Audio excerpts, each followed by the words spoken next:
कर्म दजा फरकन अहो हो हो कर्म दजा फरकन अहो हो हो धर्म दजा फरकन अहो हो हो कर्म दजा फरकन अहो हो हो जमीन थी आसमां मरम त्रिमंत्र हो जमीन थी आसमां मरम त्रिमंत्र हो गगन थी पहले पार धर्म नो ध्वज हो गगन थी पहले पार धर्म नो ध्वज हो जमीन थी आसमां मरम त्रिमंत्र हो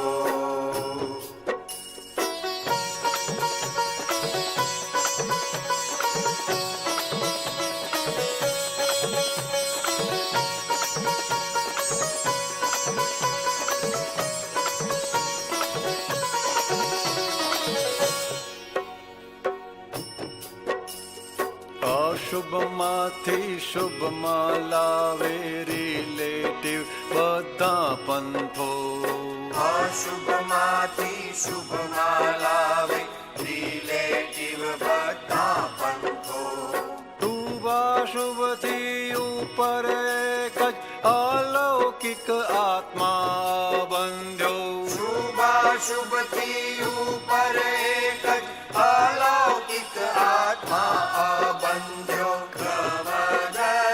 ગમધની સા ત્રિવાદળ લાલ પીળા જગતમય રંગ જો ત્રિવાદળ લાલ પીળા જગતમય રંગ જો ઇફેક્ટી આશના વિભાવો નષ્ટ હો આશના વિભાવો નષ્ટ હો જમીનથી આસમાં મરમથી મંત્ર હો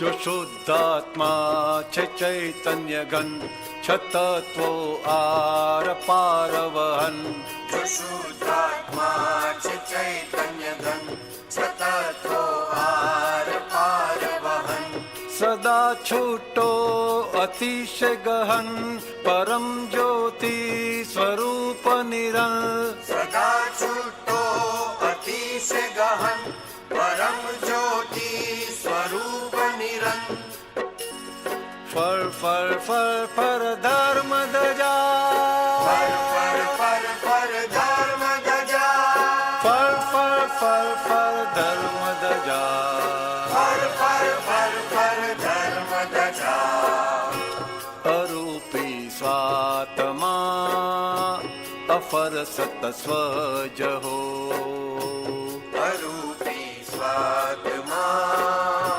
અપર સત સ્વજ હો ખપે છેલ્લી દશા પ્રકાશક સ્પષ્ટ હો અપે છેલ્લી દશા પ્રકાશક સ્પષ્ટ હો જમીનથી આસમાં મરમથી મંત્ર હો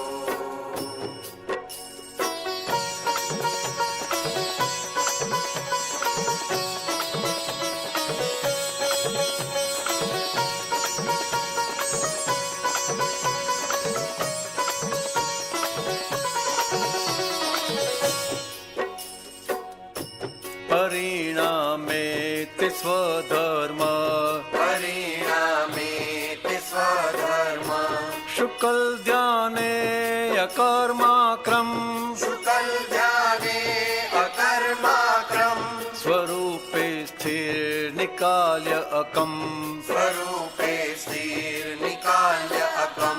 चरम देहे सिद्धो भवन् चरम देहे सिद्धो भवन् सानिधपम गरे सा परम ना प्यार मां ध्वजा लहरंत जो परम ना प्यार मां ध्वजा लहरंत जो अलौकिया समा ध्वजक निष्पन्न हो अलौकिया समा ध्वजक निष्पन्न हो जमीन थी आसमा मरम त्रिमंत्र हो जमीन थी आसमा मरम त्रिमंत्र हो गगन थी पहले पार धर्म नो ध्वज हो गगन थी पहले पार धर्म नो ध्वज हो धर्म ध्वजा फरकन अहो हो धर्म ध्वजा फरकन अहो हो धर्म ध्वजा फरकन अहो हो धर्म ध्वजा फरकन अहो हो धर्म ध्वजा फरकन अहो हो धर्म ध्वजा फरकन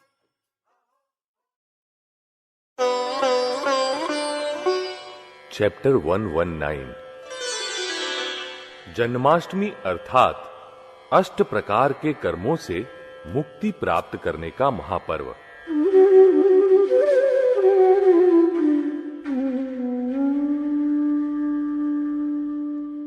जन्माष्टमी का त्योहार हिंदुस्तान में बड़ी धूमधाम से मनाया जाता है। प्रत्येक त्योहार को मनाने के पीछे कोई न कोई रहस्य व आशय अवश्य छिपा रहता है। आइए आज हम इस त्योहार को मनाने के पीछे निहित रहस्य व अर्थ को समझने के लिए निष्पक्षपाती, भेद विज्ञानी, ज्ञानी पुरुष दादा भगवान की करुणा भरी सहज प्रस्फुरित सरस्वती के ज्ञान सागर में डुबकी लगाते हैं। जन्माष्टमी अर्थात अष्ट प्रकार के कर्मों से मुक्ति प्राप्त करने का महापर्व। 4 घाती और 4 अघाती कर्म, इस प्रकार कुल 8 प्रकार के कर्मों से मुक्ति होती है, तभी सिद्धत्व प्राप्त होता है। जन्म मरण की श्रृंखला, जन्म मरण के चक्कर में से मुक्त होते हैं। अज्ञानता के कारण जीव अनंत अवतार से भटक रहा है। योगेश्वर कृष्ण द्वारा अज्ञानता से मुक्ति प्राप्त करने का ज्ञान मार्ग हमें गीता द्वारा प्राप्त हुआ है।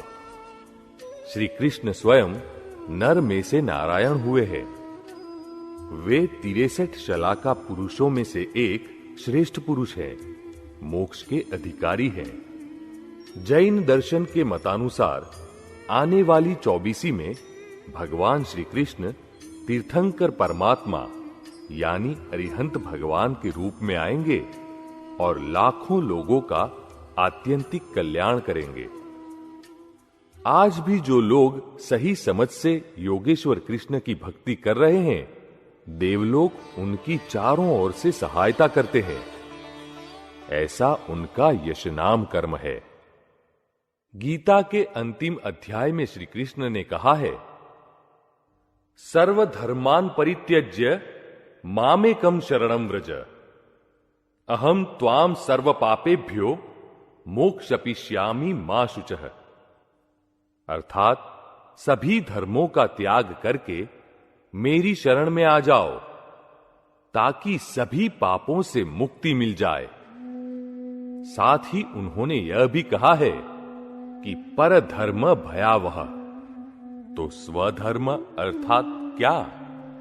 अब हम सभी ने हमारी बुद्धि व समझ से इसका यह अर्थ निकाला कि हमारे वंश परंपरागत धर्म के अलावा दूसरे जितने भी धर्म हैं, उन्हें छोड़कर हमारे स्वयं के सांप्रदायिक धर्म की शरण स्वीकार करें, क्योंकि हमारे धर्म में निर्भयता है। दूसरे धर्म हमारे लिए भयावह है।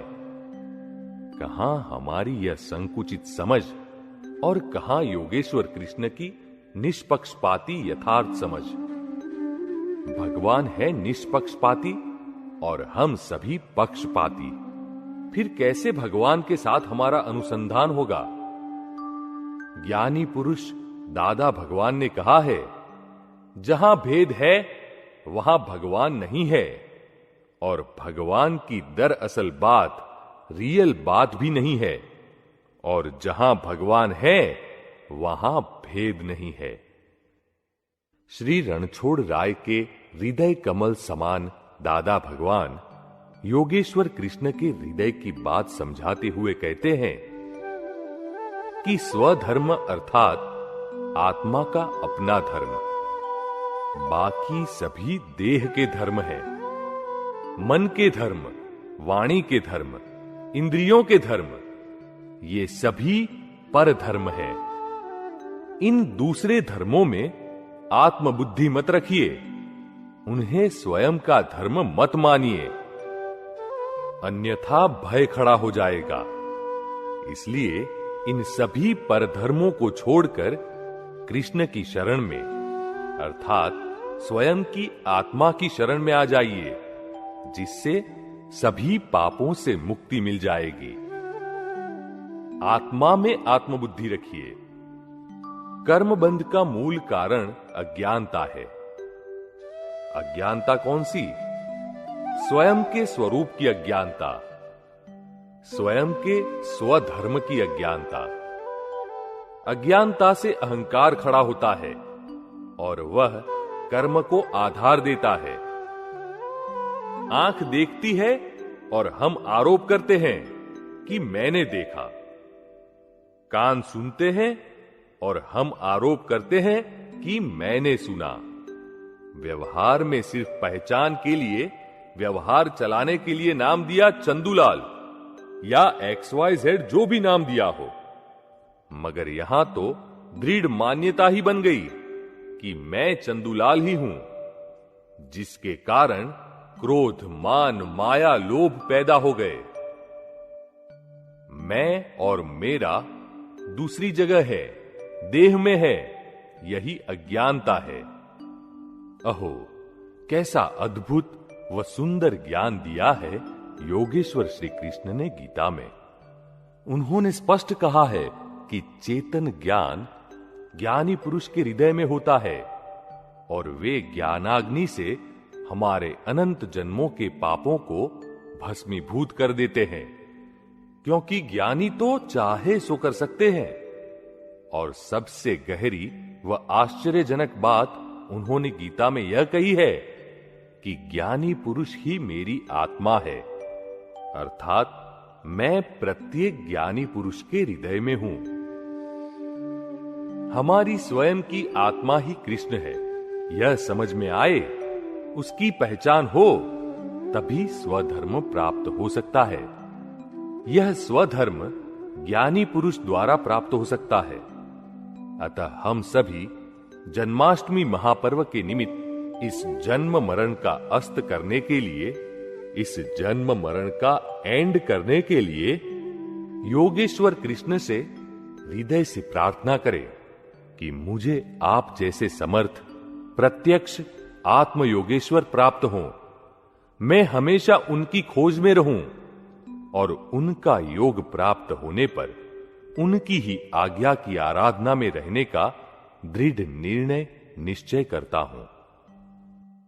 और इसके लिए दो ही बातों की परम आवश्यकता है। एक तो मैं परम सत्य जानने का ही कामी हूं, इच्छुक हूं, यह भावनिष्ठा। दूसरी, यह परम सत्य ज्ञानी पुरुष की आज्ञा की संपूर्ण आराधना से ही प्राप्त होता है। हाइलाइट्स। मैं और मेरा दूसरी जगह है, देह में है, यही अज्ञानता है। हमारी स्वयं की आत्मा ही कृष्ण है, यह समझ में आए, उसकी पहचान हो, तभी स्वधर्म प्राप्त हो सकता है। यह स्वधर्म ज्ञानी पुरुष द्वारा प्राप्त हो सकता है।